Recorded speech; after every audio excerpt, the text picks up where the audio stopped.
Hi all. Today we're going to look at the second section of Walt Whitman's Give Me the Splendid Silent Sun.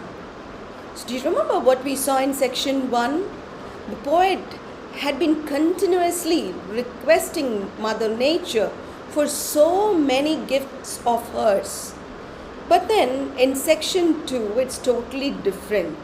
He seems to be attracted towards the bustling city, or the crowded city, I should say.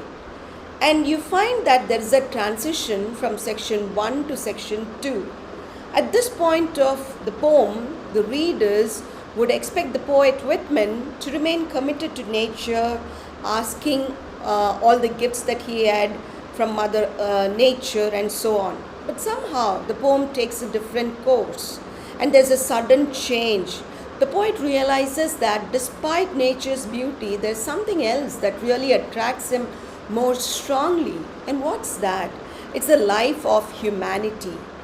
And so in this section, you find Whitman politely rejecting all that he had requested in the previous section.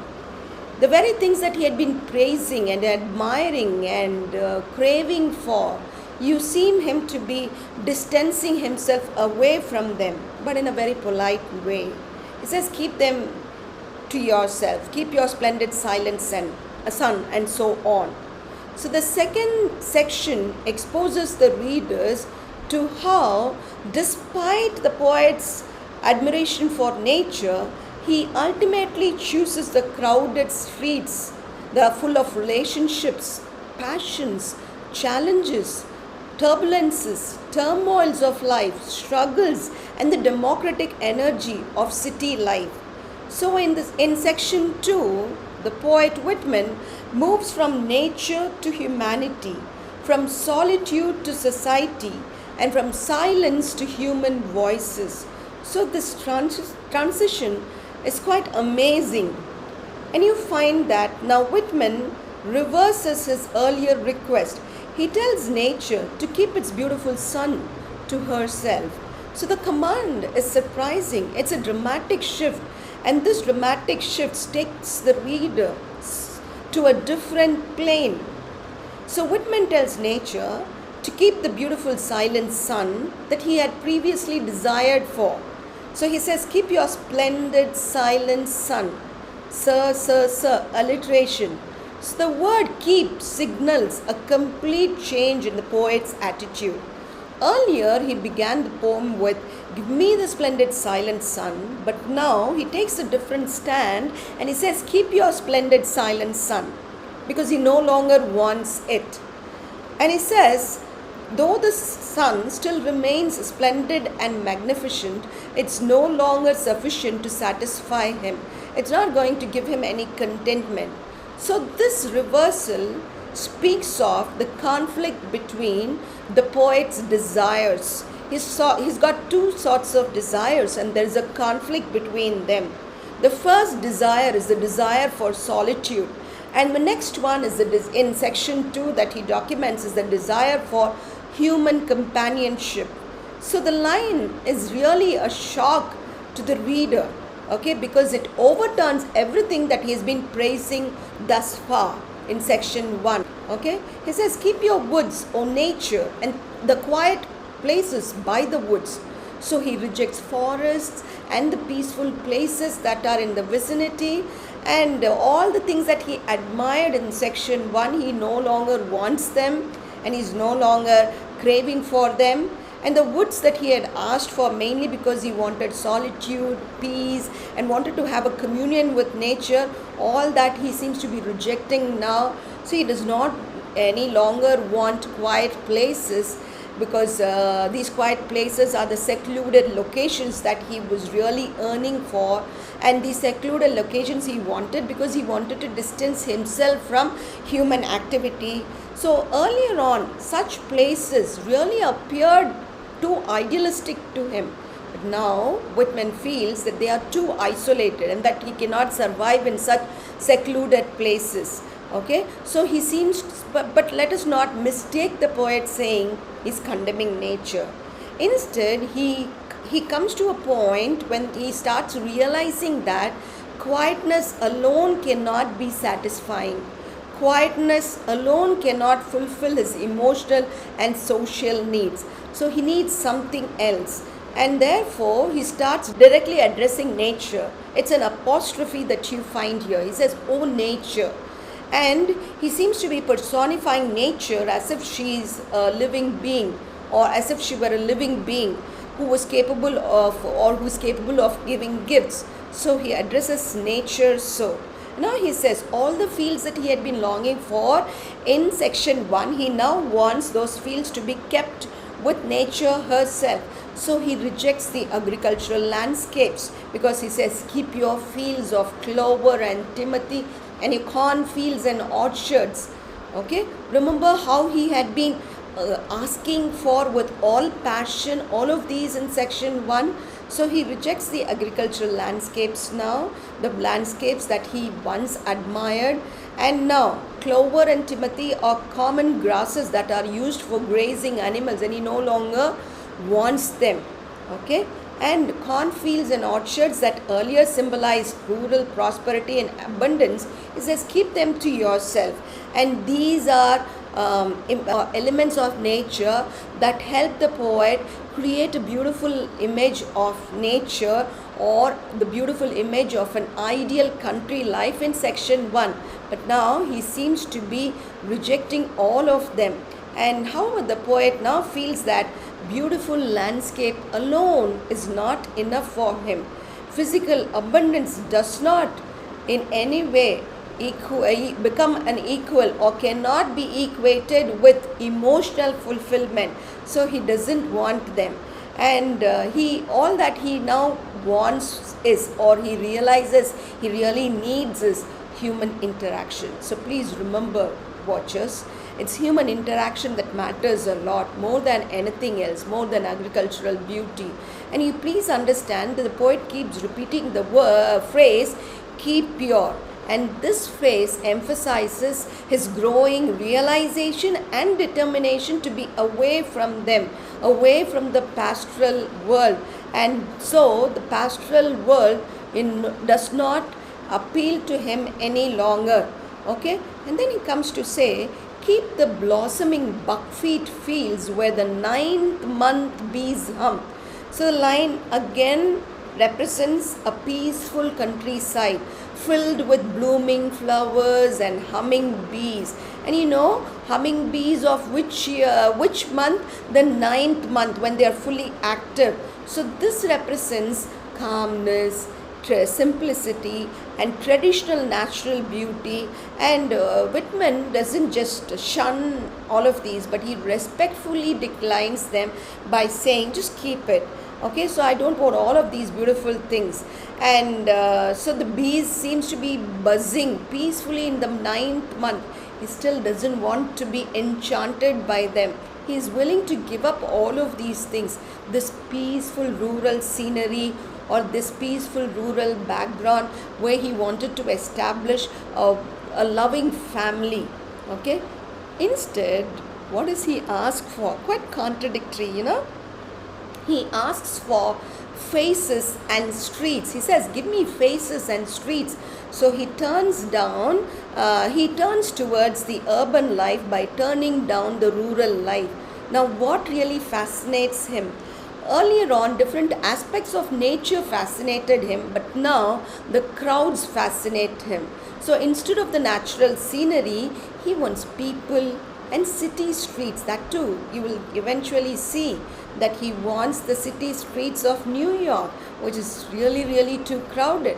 And you know, faces, when he says, he's talking about individual human beings, not just a mass, not just a crowd. He wants each face to tell a story, to narrate a story. And these faces, you know, they are capable of expressing emotions, dreams, struggles, and different personalities. So he wants to see all of these faces to learn about their dreams, their struggles, and their personalities. And you know, he's asking for the streets also that really talk about the public life and social interaction. So this particular line brings forth Whitman's democratic spirit. So he has now paused from admiring landscapes, and he now wants to encounter living people and no more the silent landscapes. And he goes further on to say, give me these phantoms, incessant and endless along the trottoirs. He asks for the endless stream of people, not just a few people, not just 2 or 3 faces, but an endless stream of people, all those who are moving along the sidewalks. So the word phantom here refers to the countless people, because you cannot make out who is coming, who is passing by, and so on. At one point of time, all the faces or all the people who are passing by appear to be phantoms, okay, because they appear and they disappear in a jiffy, like fleeting shadows, okay. And he talks about incessant and endless. Incessant meaning, again, continuously. So it refers to an unending flow of humanity. If you go to the Manhattan or Broadway, you will see how the streams of people is never an ending one. It's an unending flow of humanity. And here you come across this French word trottoir, which means to say sidewalk. So Whitman now seems to be finding beauty in ordinary urban crowds. That's something quite different from what he had asked in section 1. So most of the people see crowds as impersonal, but for Whitman it's something different. It has a different perspective, or Whitman has a different perspective towards the crowds. What does he see? Look at them as? He looks at them as something that's fascinating, as endlessly varied. So every passerby represents a unique human life. And now Whitman seems to be craving for that human connections that he missed out in section 1. He wants women, friends and lovers, especially talking about all the relationships that he wants to get into now. So he is seeking human companionship, because he feels that human companionship is more important than solitude. And that's why he says, give me interminable eyes. Interminable means endless. So he wants to see endless numbers of eyes, because these eyes are what talk about their individuality and human consciousness, because it's through the eyes that one sees emotions, their thoughts, hopes and experiences. Remember, just in this section, the previous few slides, we came across how he wants to see each face filled with all the struggles, their dreams, their aspirations and so on. So Whitman delights in observing humanity. How? Through the interminable eyes, through the endless eyes, because he feels that the eyes of the strangers are symbols of richness, and they speak about the diversity of human existence. Then, in section 1, he had asked for sweet-breathed woman, and now a perfect child too. But now he says, give me women, not one, but many. So he asked for the presence of women, because women stand for beauty, affection, companionship and human connection. And Whitman seems to be valuing each member of the society, and especially women. He seems to be celebrating women as an essential part of an urban life. So this line mirrors his broader appreciation of humanity rather than a purely romantic interest. So he's not interested in one woman, he's interested in women in general, meaning to say he looks at them as part of humanity, and he seems to be appreciating them as part of humanity rather than focusing on them with romantic interest. So his desires are he desires for countless friends and companions. In this line he says, give me comrades and lovers, not just by 1 or 2 or 10s, by the 1,000. So he wants friends, fellow citizens and companions. So this is a body renditions, and also wants to watch the body renditions of dance and music in Broadway that usually happens in Broadway. So here he says comrades, and he wants lovers also by the 1,000. So when he talks about lovers, he seems to be implying intimate emotional relationships. So by the 1,000s, by the phrase by the thousand, he seems to be exaggerating on abundance, and he seems to be emphasizing on it. Because remember, earlier on in section 1, Whitman had sought solitude. He wanted to be in recluse, but now he rejects all that isolation. And instead of one wife and one child that he desired for in section 1, he now wants an entire community of relationships. So this really speaks of his democratic ideal, that each person is worthy of affection, not one or two, but each person in the society is worthy of affection. And human connection cannot be limited and should not be limited. Only then you can enjoy, he says. So he says, let me see new ones every day. So he wants to meet new people daily. Whitman loves variety and novelty, you see. So every new person seems to be bringing a new story and experience. Story of their struggles, story of their success, of their hopes, of their disappointments. So he wants to experience all of them. And let me see new ones every day also implies how the city continually renews itself through the fresh encounters. So unlike the repetitive stillness of rural life, in rural life you find that it's quite static. It's not dynamic like the urban life. In urban life, because of its dynamism, there are endless possibilities. And so this particular line talks about curiosity and openness towards humanity. Okay, let me hold new ones. How? By the hand every day. So even if it's a simple or a casual handshake with people, he wants to connect with new people every day. Isn't that quite admirable? Okay, holding someone's hand also symbolizes friendship, trust, affection and solidarity, intimacy and solidarity too. So when he holds people by their hands, there is a kind of a transformation relationship that takes place. From strangers, such people turn into companions. So there is a physical proof of human connection by holding or shaking hands. So for Whitman, life gains meaning only through relationships, not in isolation.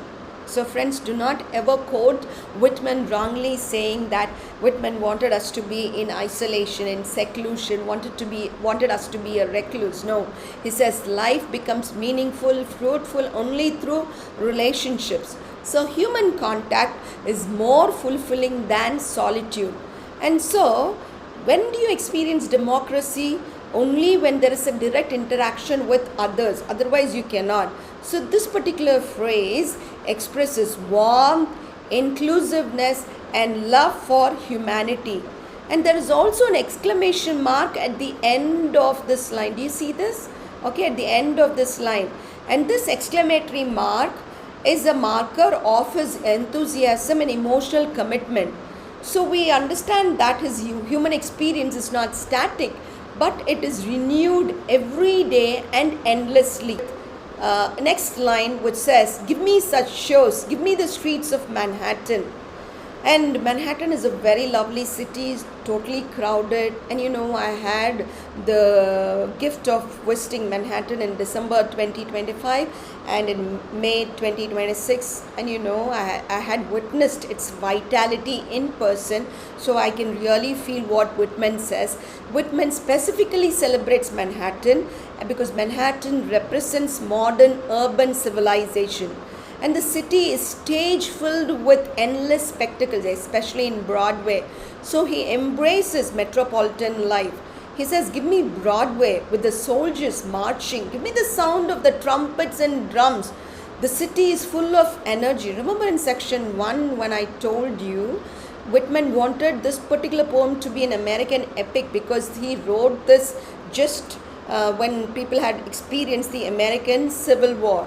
And Broadway is a major street in New York, and Whitman wants to see Broadway filled with marching soldiers and hear the loud sounds of military trumpets and drums.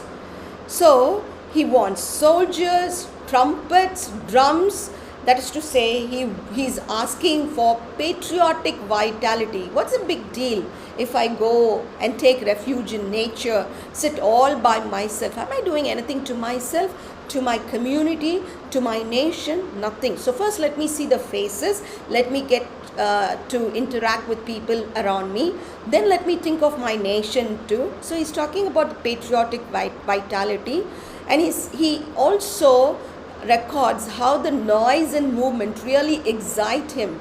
Okay, the soldiers in companies or regiments, some starting away flushed and reckless. So Whitman observes troops also departing for war, and these young soldiers, when they are on their march towards the war, they seem to be too enthusiastic and fearless, and they are eager for action, they are ready for action. So the poet captures the emotional atmosphere of wartime here. Sum their time up, returning with thinned ranks, young, yet very old, worn, marching, noticing nothing. So see, there's a break, like the drum beat. So now he sees returning soldiers. War has changed them completely. Those people who went into the war very enthusiastically and lively now seems to have been worn out, reduced in rank. Some have died. Some, though appear to be physically young, they appear to be old because of their sufferings. So you can see the manifestation of the horrors of the war on these people. And here he chronicles that also, reminding the readers about the ill effects of war. Then he proceeds further to say, "Give me the shores and wharves heavy fringed with black ships." So, he also seems to be commemorating and appreciating the commercial maritime activity. We understand that the ships represent trade, travel and adventure, and the bustling harbor where you have all the black ships fringed along the shores and the wharves, they reflect the economic energy. And so Whitman is very preferential here. He says, "Oh, such for me, oh, an intense life, oh, full to repletion and varied." So it has to be replete. He declares his preference. What's it? He wants life with its intensity, with its variety too. And he wants life to overflow with what? With experiences. And he does not in any way want a quiet or an uneventful life. So he chooses a life overflowing with experiences over a life that is quiet or uneventful, and that he feels he can get only in the city, because the city satisfies these desires. So then you move on to the next line, which says, "The life of the theater, bar room, huge hotel for me." So he embraces all sorts of urban institutions, and he wants a theater, which really speaks of art and performance, bar rooms where social interaction takes place, where social interaction is at its peak. He wants hotels where there is movement and diversity, not just one group of people, but multiple or varied group of people, a plethora of people. And he wants city life. All of these can happen only in a city life, because the city life is normally very dynamic and multicultural. And he says, "The saloon of the steamer, the crowded excursion for me, the torchlight procession." So he enjoys travel, celebration and public gatherings, because there are lots of people there. There are multitudes of people, because that brings people together and creates excitement and unity. And the steamer, the saloon of the steamer. The steamer is an indicator of the travel experiences that he wants to. And the excursions refer to leisure and adventure. When can you go on excursion? Only when you are at leisure. If you are tied down to your work, you can never go on excursions. So excursions refer to leisure and adventure. And torchlight processions, they talk about the public celebrations that normally happen in the classical world. So the city is constantly alive, and that's what Whitman really seeks for. And Whitman continues describing the military scenes. He describes a large group of soldiers marching to war, followed by wagons carrying military supplies in his line, the dense brigade bound for the war with high piled military wagons following. Okay, so the city becomes a place where history seems to be unfolding itself before one's eyes. And Whitman admires the courage and determination of these soldiers. Then you see people, endless, streaming with strong voices, passions, pageants. So this particular line summarizes the urban humanity. Endless crowd seems to be moving through the streets. There are voices that you get to hear, and these voices are filled with emotions and celebrations, because these voices fill public places too. And then voices and the crowds put together, they make the human energy that defines the city's characteristic features. Okay, so Manhattan streets with their powerful throbs. You see this picture here? This is what Manhattan Street is, with their powerful throbs, with beating drums is now, so that the city resembles a living organism whose heartbeat is created with what?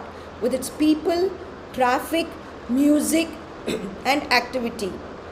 So the drums here stand for excitement, movement, and collective spirit.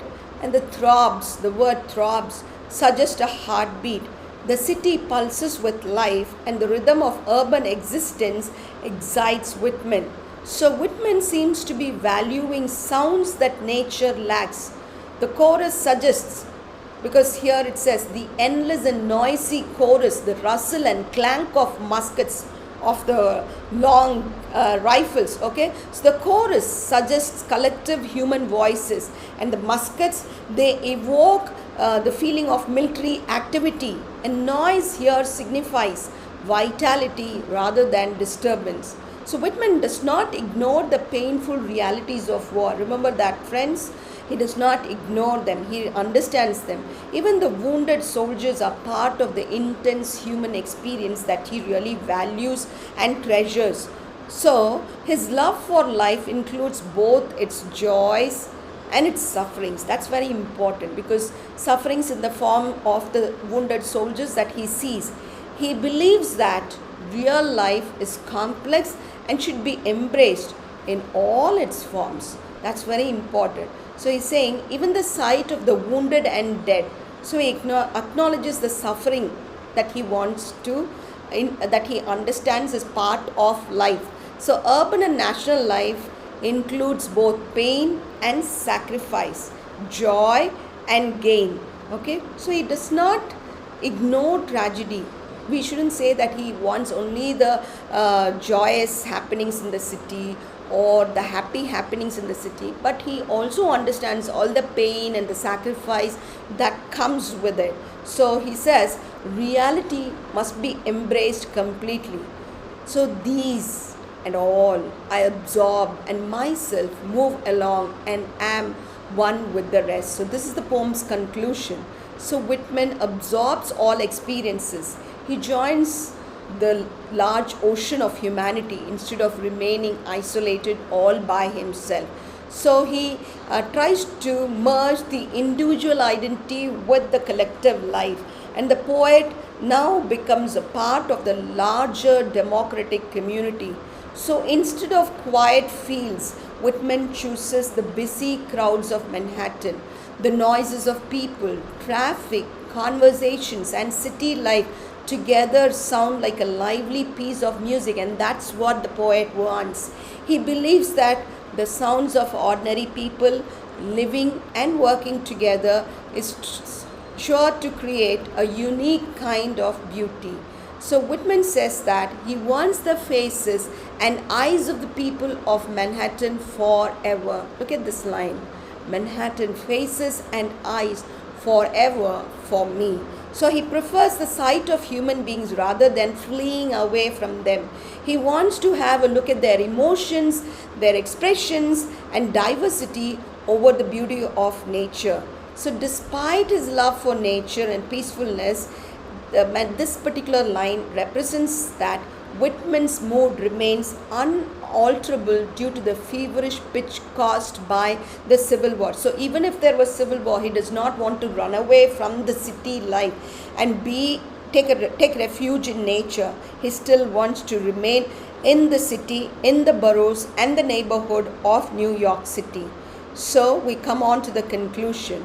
This particular poem, Give Me the Splendid Silent Sun, is one of Whitman's most revealing poems because it dramatizes a conflict within himself.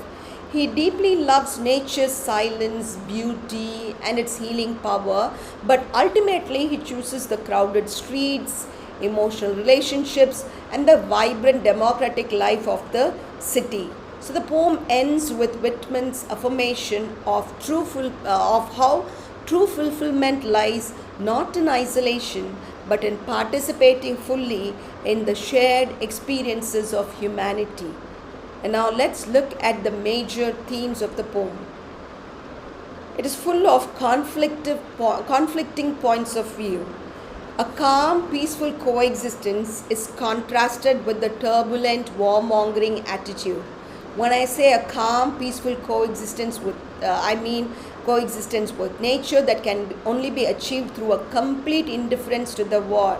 And now when I talk about the war situation, the poet seems to be talking about the war flag waving, cheering crowd, marching soldiers, shows of military pomp, circumstances in the streets of Manhattan where you find the wounded soldiers and so on.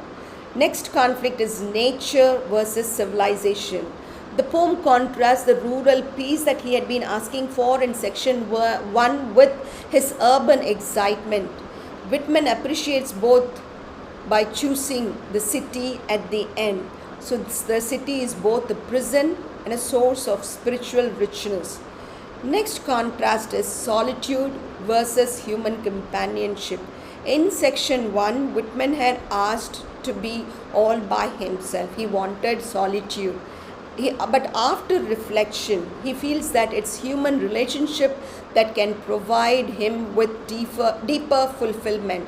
So the city becomes meaningful because of the people who inhabit it. Then a democracy and community. This contrast Whitman celebrates with ordinary people, crowds, workers, soldiers, friends and lovers, and he appreciates the diversity and equality of ordinary people. Then acceptance of life as it is in reality, as it comes with in its entirety. So the poet embraces joy and sorrow, beauty and suffering, peace and conflict. So there is also the energy of modern America that's focused on in this poem. Manhattan becomes a symbol of a vibrant, democratic and a modern nation. So thank you for your patient watching. Hope it was useful.